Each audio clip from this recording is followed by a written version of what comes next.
ഇന്ന് ചായക്ക് കടിയായിട്ട് നമുക്ക് പുട്ടാണ് കേട്ടോ ഉണ്ടാക്കിയിട്ടുള്ളത്. പുട്ടും ചെറുപയറുമായിരുന്നു കേട്ടോ. പുട്ടും ചെറുപയറൊക്കെ ഞാൻ സ്റ്റൗവിൽ തന്നെയാണ് ഉണ്ടാക്കിയത്.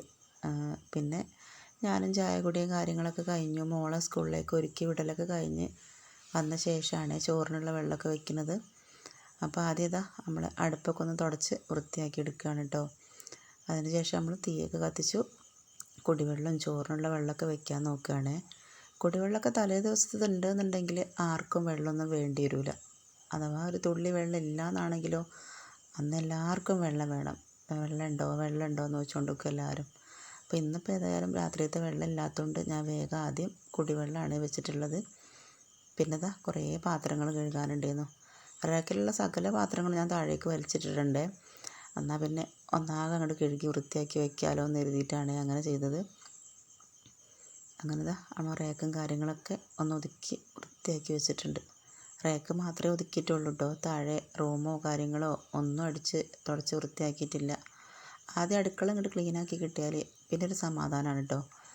നമ്മളൊന്നാകെ തുടച്ചിട്ടില്ലെങ്കിലും ഒന്നാകെ ഒന്ന് അടിച്ചെടുത്താൽ തന്നെ കുറേ സമാധാനമാണ്. ഞാൻ എന്നാണോ അങ്ങനെ അടിക്കാണ്ട് നിൽക്കുക അന്ന് ആരെങ്കിലുമൊക്കെ വിരുന്നുകാർ വരാനുണ്ടാവും. അതുകൊണ്ട് തന്നെ ഞാൻ എപ്പോഴും വേഗം ആദ്യം ചെയ്യുന്ന പരിപാടി ഒന്നാകെ അടിച്ച് വൃത്തിയാക്കി എടുക്കുക എന്നുള്ളതാണ്. തുടക്കൽ പിന്നെ കുറച്ച് കഴിഞ്ഞിട്ടായാലും പിന്നെ ഒരു സമാധാനമാണ്. ഒന്നാകെ അടിച്ചിട്ടത് കണ്ടാൽ തന്നെ ഒരു വൃത്തിയാണല്ലോ. എൻ്റെ ചൂല് കണ്ടിട്ട് ആരും ബോധം കെടരുത് കേട്ടോ. ഇതിപ്പോൾ ഞാൻ അഡ്ജസ്റ്റ് ചെയ്ത് ഉണ്ടാക്കിയൊരു ചൂലാണ്, പട്ടച്ചൂലാണ് കേട്ടോ. നമ്മളെ കവുങ്ങിൻ്റെ പട്ട എടുത്തിട്ട് ചൂലുണ്ടാക്കും നമ്മുടെ നാട്ടിലൊക്കെ. അകടിക്കാൻ അധികം ആരും ഇത് ഉപയോഗിക്കലില്ല കേട്ടോ. ഞാൻ പിന്നെ എനിക്കിഷ്ടം ഇങ്ങനത്തെ ചൂലുകൊണ്ട് അടിക്കാനാണ്. അപ്പോൾ നന്നായിട്ട് പൊടി പോകണ പോലെ തോന്നും. അതിൻ്റെ ഇടയിൽ ഇതാ അടിക്കലൊക്കെ കഴിഞ്ഞ് വന്നതിൻ്റെ ഇടയിൽ നമ്മളെ അമ്മൂസുട്ടി വന്നിട്ടുണ്ട് വെള്ളം കുടിക്കാൻ. നമ്മളെ ഫീഡിങ് ബോട്ടിലിൻ്റെ അമ്മൂസിൻ്റെ തന്നെയാണ് കേട്ടോ. ഫീഡിങ് ബോട്ടിലിൻ്റെ മൂടിയായിരുന്നു കേട്ടോ അത്. അപ്പോൾ അതിൽ വെള്ളം വേണം പറഞ്ഞിട്ടാണ് വന്നത്. പിന്നെ ഞാനത് കഴുകി വൃത്തിയാക്കി അതിൽ കുറച്ച് വെള്ളമൊക്കെ കൊടുത്തു. പിന്നെ ആളങ്ങനെ കളിച്ച് അങ്ങനെ പോയിട്ടോ. ആളൊറ്റയ്ക്കാണ് ഉണ്ടാവുക. എല്ലാ കുട്ടികളും സ്കൂളിൽ പോയി കഴിഞ്ഞാൽ അമ്മൂസുട്ടി ഒറ്റയ്ക്കാണ്. പിന്നെ അമ്മൂസിൻ്റെ ലോകമാണ് കേട്ടോ വീട്. അമ്മൂസിൻ്റെ പാട്ടും കൂത്തുമായിട്ട് അങ്ങനെ പോകും. അപ്പം അങ്ങനെ നമ്മളെ ക്ലീനിങ്ങും കാര്യങ്ങളൊക്കെ കഴിഞ്ഞ് വന്നപ്പോഴേക്കും ഇതാ നമ്മളെ ചൂടുവെള്ളം ആയിട്ടുണ്ട്. ചോറിനുള്ള വെള്ളം തിളക്കുകയും ചെയ്തിട്ടുണ്ട്. പിന്നെ ഞാൻ വേഗം വന്നിട്ട് അരിയൊക്കെ കഴുകിയിട്ടു. ഇന്നിപ്പോൾ ഞാൻ വൈകുന്നേരത്തേക്കും കൂടി കണക്കാക്കിയിട്ടാണ് കേട്ടോ അരി ഇട്ടത്. എന്താണെന്ന് വെച്ചാൽ വൈകുന്നേരം അധികം മഴയാവും കറണ്ടും ഉണ്ടാവില്ല. അപ്പോൾ പിന്നെ ആകെ പ്രയാസമാണ് ചോറ് പിന്നെ ഉണ്ടാക്കാൻ. അപ്പോൾ പിന്നെ ഞാൻ വേഗം വൈകുന്നേരത്തിനുള്ള അരിയും കൂടി ഇട്ടിട്ടുണ്ടെന്ന്. പിന്നെ ഇതാ ഉപ്പേരി വയ്ക്കാനായിട്ട് കോവൊക്കെ കിട്ടിയിട്ടുണ്ടായിരുന്നു കേട്ടോ. ഇത് തലേ ദിവസം കൊണ്ടുവന്ന് ഫ്രിഡ്ജിൽ വെച്ചതാണ്. അപ്പോൾ ഇന്ന് എടുത്ത് നോക്കുമ്പോൾ കോവയ്ക്കേൻ്റെ ഉള്ളിൽ ഒന്നാകെ വെള്ളം കയറിയിട്ടുണ്ട്. ഫ്രിഡ്ജ് ഓഫാക്കിയിട്ടിരുന്നു. ഇന്നലെ രാത്രിയിൽ നല്ല ഇടിയും മഴയൊക്കെ ആയപ്പോൾ ഫ്രിഡ്ജ് ഓഫാക്കിയിട്ടിരുന്നു. പിന്നെ ഇതാ നമ്മളെ വീട്ടിൽ തക്കാളി കൊണ്ടുവന്നാൽ തക്കാളി ഫ്രിഡ്ജിൽ വെക്കാൻ ഭയങ്കര മടിയാണ് അമ്മയ്ക്ക്.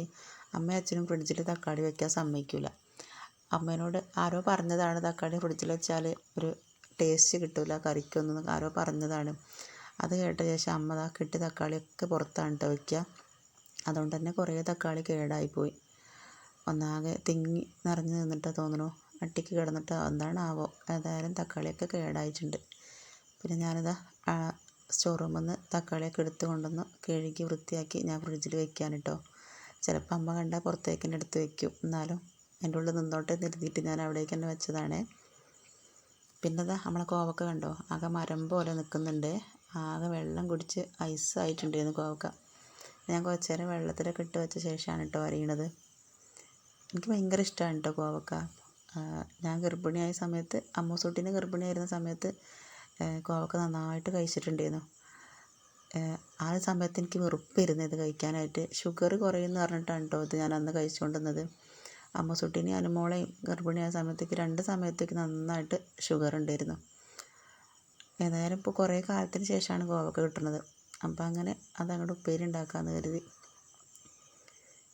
കടുകൊക്കെ പൊട്ടിച്ചു, കറിവേപ്പിലയൊക്കെ ഇട്ടു. പിന്നെ നമ്മൾ അരിഞ്ഞു വെച്ചിട്ടുള്ള കോവയ്ക്കയും ഇട്ട് കൊടുത്തിട്ട് നന്നായിട്ട് നമ്മൾ ഉപ്പേരി ഉണ്ടാക്കിയെടുക്കുകയാണ്. പിന്നെ ഒന്നുമില്ല കേട്ടോ, ഇത്തിരി മഞ്ഞളും ഉപ്പ് മാത്രമേ ഇട്ട് കൊടുക്കുള്ളൂ. ഇതിലേക്ക് തേങ്ങ ഇട്ട് വെച്ചാൽ നല്ല ടേസ്റ്റാണ്. പക്ഷേ ഇവിടെ ഏട്ടന് തേങ്ങ ഇട്ട് വെക്കുന്നത് ഇഷ്ടമല്ല. തേങ്ങ ഇട്ടാൽ ആൾ പറയും, ഓ മാങ്ങ ഇട്ട് വെച്ചിട്ടുണ്ടോ ചോദിക്കും. അങ്ങനെയാണ് ചോദിക്കുക. എന്തൊരു കാര്യത്തിന് നമ്മൾ തേങ്ങ അരച്ചാലും ഏട്ടൻ അങ്ങനെ പറയും, ഓ മാങ്ങ അരച്ചിട്ടുണ്ടല്ലേ എന്ന് പറയും.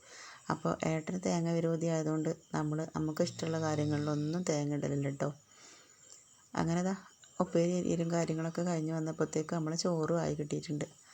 ചോറൊക്കെ ഊറ്റി വെച്ചു. പിന്നെ കഞ്ഞിവെള്ളം വാർത്തെടുത്ത് വെക്കുകയാണ്. കുറച്ച് കഞ്ഞിവെള്ളം ചെറിയൊരു പാത്രത്തിലാക്കിയിട്ട് എടുത്ത് വെക്കും. ബാക്കി പിന്നെ അപ്പം തന്നെ കളഞ്ഞ് കലം കഴുകി വയ്ക്കുകയാണ് കേട്ടോ ചെയ്യുക. പണ്ടുള്ളവർ പറയും കഞ്ഞിവെള്ളം ഒഴിവാക്കി വെക്കുമ്പോൾ കുറച്ചെങ്കിലും ഇവിടെ വീട്ടിൽ വെക്കണം, ചിലപ്പോൾ എന്തെങ്കിലും കുഴക്കോ തളർച്ച എന്തെങ്കിലുമൊക്കെ വന്നാൽ കുടിക്കാമല്ലോ എന്ന് വെച്ചിട്ടാണ് അങ്ങനെ എടുത്ത് വെക്കാൻ പറയുക. അധികം ഞാൻ അങ്ങനെ എടുത്ത് വെക്കലില്ല കേട്ടോ. പിന്നെ അമ്മ ഇങ്ങനെ പറയും അങ്ങനെ ചെയ്യരുത്, ഒന്നാകെ ഒഴിച്ച് കഴുകി വെക്കരുത് കേട്ടോ എന്ന് പറയും. അങ്ങനെ ഞാനും കുറച്ച് കഞ്ഞിവെള്ളം എടുത്ത് വെച്ചിട്ടുണ്ട്. പിന്നെ ഇന്ന് തക്കാളി കറിയാണ് കേട്ടോ. മീൻ അങ്ങനെ നമ്മളിപ്പോൾ അങ്ങനെ വാങ്ങലേ ഇല്ല.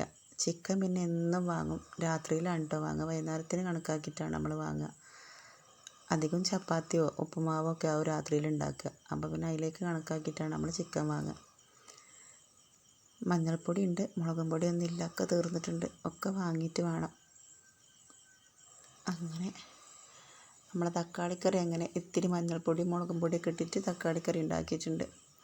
അതൊക്കെ കഴിഞ്ഞ് ഞാൻ നേരത്തെ അതൊക്കെ അടിച്ച് പോയിട്ടേ ഉണ്ടായിരുന്നുള്ളൂ. ബെഡ് തട്ടിയിട്ടില്ലേന്നില്ല. അപ്പോൾ അമ്മൂസുട്ടി ബെഡിൽ കളിക്കുകയായിരുന്നു. പിന്നെ അതൊക്കെ കഴിഞ്ഞ് വന്ന ശേഷം നമ്മൾ ബെഡൊക്കെ ഒന്ന് തട്ടി വിരിച്ചിടുകയാണ്. ഈ ബെഡ്ഷീറ്റ് എനിക്ക് അമ്മ വാങ്ങി തന്നതാണ്. അമ്മ പിന്നെ നമ്മൾ ഓരോ പോക്ക് പോകുമ്പോഴും എന്തെങ്കിലുമൊക്കെ ഒന്ന് തന്നേക്കും കേട്ടോ. അങ്ങനെ ഇപ്പോൾ നമ്മൾ ഈ സ്കൂൾ പൂട്ടലിന് പോയി വന്ന സമയത്ത് അമ്മ തന്നതാണ് കേട്ടോ ബെഡ്ഷീറ്റ്. അതാണ് ഇപ്പോൾ നമ്മൾ പുതയ്ക്കാൻ ഉപയോഗിക്കൽ. അത് നല്ലൊരു സുഖമാണ്. അമ്മൂസുട്ടി പിന്നെ ഈ ബെഡ് വിട്ട് ഇറങ്ങൂല കേട്ടോ. ഒക്കെ കമ്പിളിപ്പുതപ്പ് ഭയങ്കര ഇഷ്ടമാണ്. അപ്പോൾ അതായിട്ട് ഇങ്ങനെ നല്ല കളിയാവും ആൾ. അങ്ങനെ നമ്മൾ ഉച്ചത്തേക്കുള്ള ചോറൊക്കെ ആയിട്ടുണ്ട്. ചോറും തക്കാളിക്കറിയും കോവക്കേൻ്റെ ഉപ്പേരി മാത്രമേ ഉണ്ടായിരുന്നുള്ളൂ കേട്ടോ. പിന്നെ നമ്മൾ എരുമാങ്ങ ഇട്ട് വെച്ചിട്ടുണ്ടായിരുന്നു കേട്ടോ. അത് തീർന്നു കേട്ടോ. അനുമോൾ സ്കൂളിലേക്ക് കൊണ്ടുപോയി തീർന്നതാണ്. പിന്നെ ഞാനും വെറുതെ നിൽക്കുന്ന സമയത്തൊക്കെ എരുമാങ്ങ എടുത്തിട്ട് കഴിക്കലുണ്ട്. അങ്ങനെ അവസാനത്തെ മാങ്ങയും തീർന്നു. അങ്ങനെ ഞാനും അമ്മൂസും കൂടെ ചോറ് കഴിക്കുകയാണ്. അമ്മൂസുട്ടി ഉണ്ടോ കണ്ണു മുമ്പിട്ടൊക്കെയാണ് കേട്ടോ അവിടെ ഭക്ഷണം കഴിക്കുന്നത്. അപ്പോൾ ഇന്നത്തെ നമ്മളെ വീഡിയോ ഇത്രയൊക്കെ തന്നെ ഉള്ളൂ. നമ്മുടെ വീഡിയോ ഇഷ്ടമായാൽ സബ്സ്ക്രൈബ് ചെയ്യാനും ലൈക്ക് ചെയ്യാനും കമൻറ്റ് ചെയ്യാനൊന്നും മറക്കരുത്.